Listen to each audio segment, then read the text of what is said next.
Sebab kemaluan tu pun lelaki ni kan memang penting tu adanya apa ni, buah zakat ke apa tu, nak boleh ada keturunan pun sebab ada hak tu lah. Kalau tak ada hak tu, tak sempurna.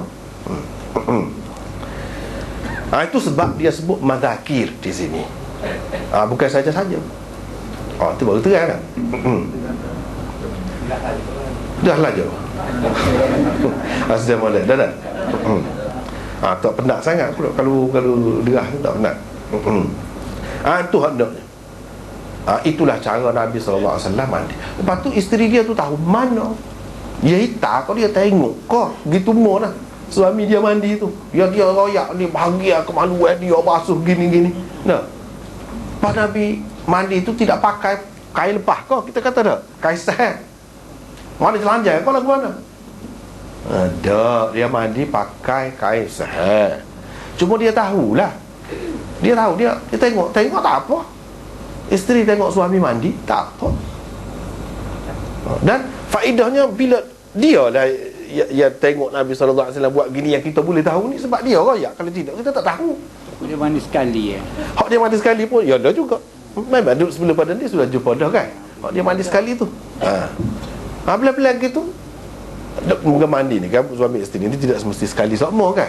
Ada ketika dia tengok macam ni, dia menyediakan air untuk Nabi SAW. Sebab boleh berlaku janabah ni beberapa kali. Tak pelik hak tu. Boleh jadi ketika ni dia tidak mandi, dia menyediakan air untuk Nabi. Dia tengok Nabi SAW buat lagu mana. Ini semua sebagai panduan untuk kita. Sebagai panduan untuk kita. Tak apalah. Lepas tu kita pergi kepada bab seterusnya. Ini bab ni panjang. Bab ni termasuk dalam antara hak rumit, hak susah dalam Bukhari. Dia ada juga tempat-tempat hak rumit lah, sakit kepala kat tu. Payah nak faham. Payah nak apa maksud dia sebenar. Menjadi teka-teki. Masing-masing ulama tu kan bagi fikiran dia. Ada apa ni, beribu-ribu ulama ni duk tengok Bukhari ni daripada dulu sampai sekarang. Syarahnya saja pun 100 lebih ada. Bukhari tu masing-masing duk perhati apa Bukhari buat lagu ni. Dalam hak kita ni pun, dalam risalah kita ni nampaknya dari segi nota kaki hak ni lah paling panjang setakat ni. Hak ni ni paling panjang. Sebab apa? Sebab rumit. Dan tak kena gaya. Jadi orang kata Imam Bukhari tersalah, tersasul, dia keliru, dia waham, macam-macam. Memang ada pun hak kata begitu. Memang ada pun hak kata begitu. Tu yang kita nak bincang. Kadang-kadang orang hak pandai ni, hak bijak ni, dia kecek, kita kata dia tersasul, dia tersalah. Sebenarnya dia sengaja dah begitu.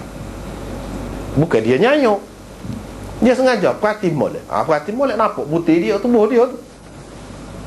Gitu. Orang-orang tak faham, dia kata nyayuk, ataupun dia keliru ke. Ini bab antara hak payah. Lepas tu hak payah dalam Bukhari ni jauh lagi kita nak jumpa. Jauh lagi. Qala ba'dun nas. Bila dia kata qala ba'dun nas, situ parah benar lah tu. Siapa dia qala ba'dun nas? Setara mana tepat hak dia kata. Apa kata orang lain pula? Situ panjang dah. Kita lambat lagi jumpa tu dalam apa ni pengajian kita ni. Setakat ni hak ni bab man bada'a bil hilab awit-tib 'inda al-ghusli. 'Inda al-ghusli, ghusli kalau ghusli makna basuh, ghusli makna mandi. Bahasa Arab ni sikit je, baris ya, atas baris ya.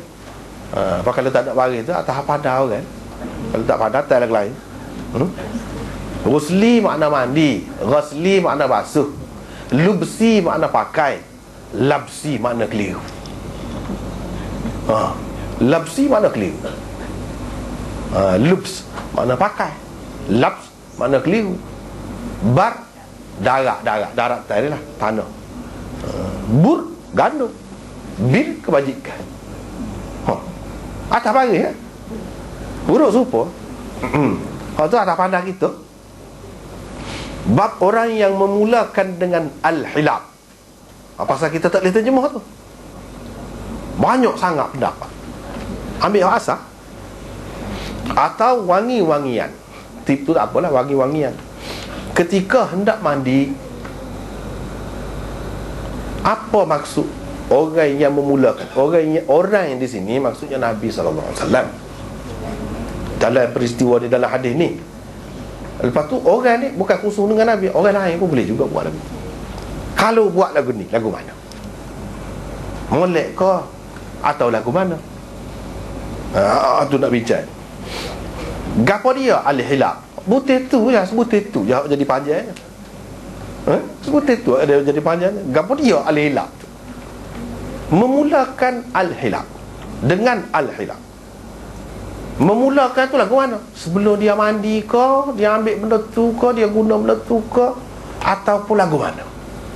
Tu nak bincang.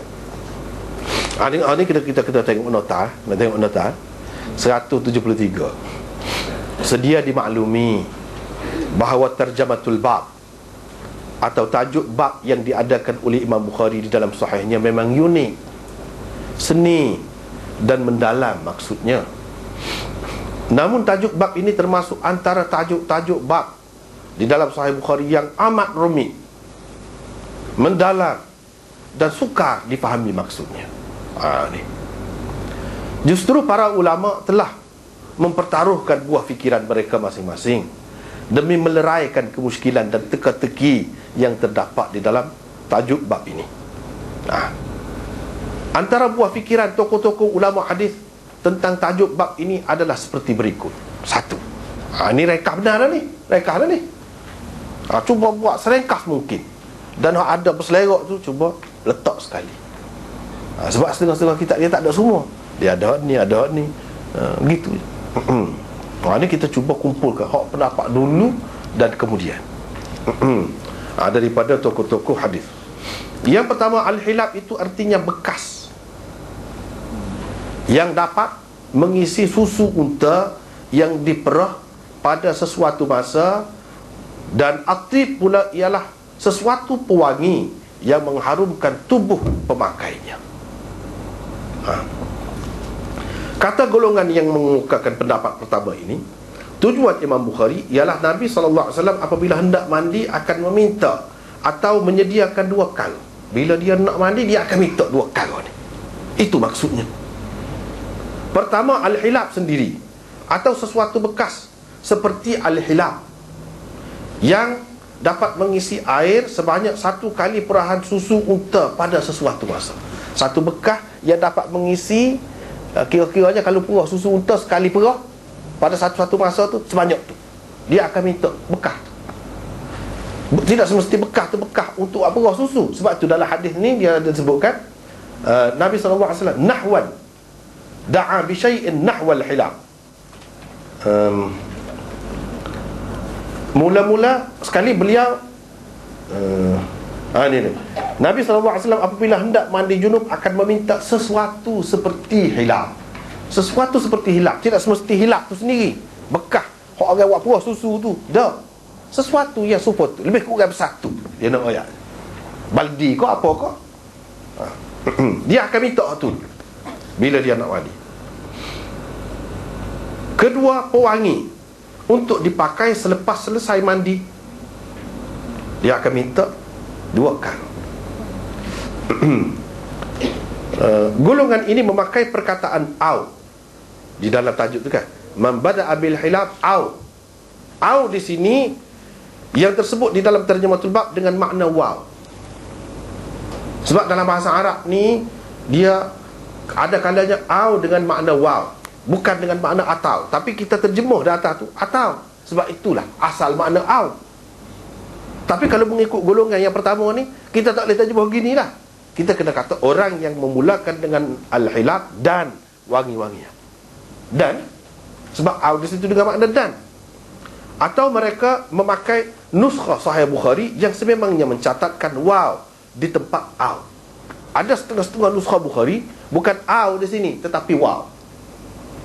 Barulah benar siapa.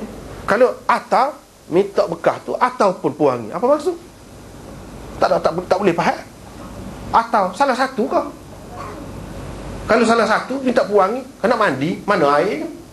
Mana bekas air? Kalau minta puang, tak mandi lagi.